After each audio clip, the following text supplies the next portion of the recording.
சர்வதேச தரநிலைகள் அமைப்பு. சர்வதேச தரநிலைகள் அமைப்பு என்பது உலகளாவிய தரநிலைகளை உருவாக்கும் முக்கிய அமைப்பாகும்.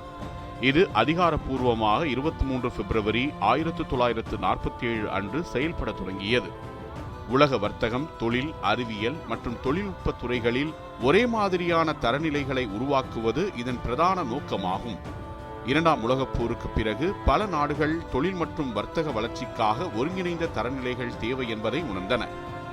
இதன் விளைவாக 1946 ஆண்டு லண்டனில் நடைபெற்ற கூட்டத்தில் 25 நாடுகளின் பிரதிநிதிகள் இணைந்து புதிய சர்வதேச தரநிலைகள் அமைப்பை உருவாக்க ஒப்புக்கொண்டனர். அதன் தொடர்ச்சியாக 1947 ISO உருவானது. ISOவின் தலைமையகம் சுவிட்சர்லாந்தின் ஜெனீவா நகரில் அமைந்துள்ளது. உலகம் முழுவதும் 160க்கும் மேற்பட்ட நாடுகள் ISOவின் உறுப்பினர்களாக உள்ளன. ஒவ்வொரு நாட்டையும் அந்த நாட்டின் தேசிய தரநிலைகள் அமைப்புகள் பிரதிநிதித்துவப்படுத்துகின்றன. ISO உருவாக்கும் தரநிலைகள் பல துறைகளை உள்ளடக்கியவை. தொழில்துறை உற்பத்தி, தகவல் தொழில்நுட்பம், சுகாதாரம், சுற்றுச்சூழல் பாதுகாப்பு, உணவு பாதுகாப்பு போன்ற துறைகளில் தரநிலைகள் உருவாக்கப்படுகின்றன.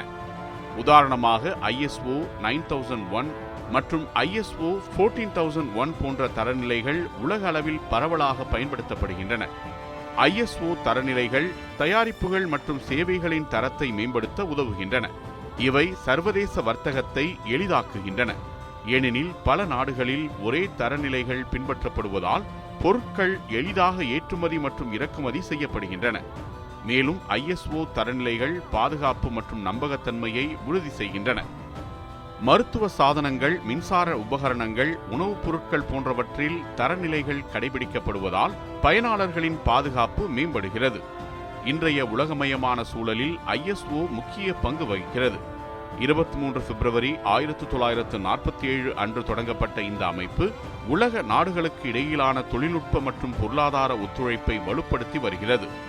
ISO உருவாக்கம் உலகளாவிய தர ஒற்றுமைக்கு அடித்தளமாக அமைந்த ஒரு முக்கிய வரலாற்று சம்பவமாகும்.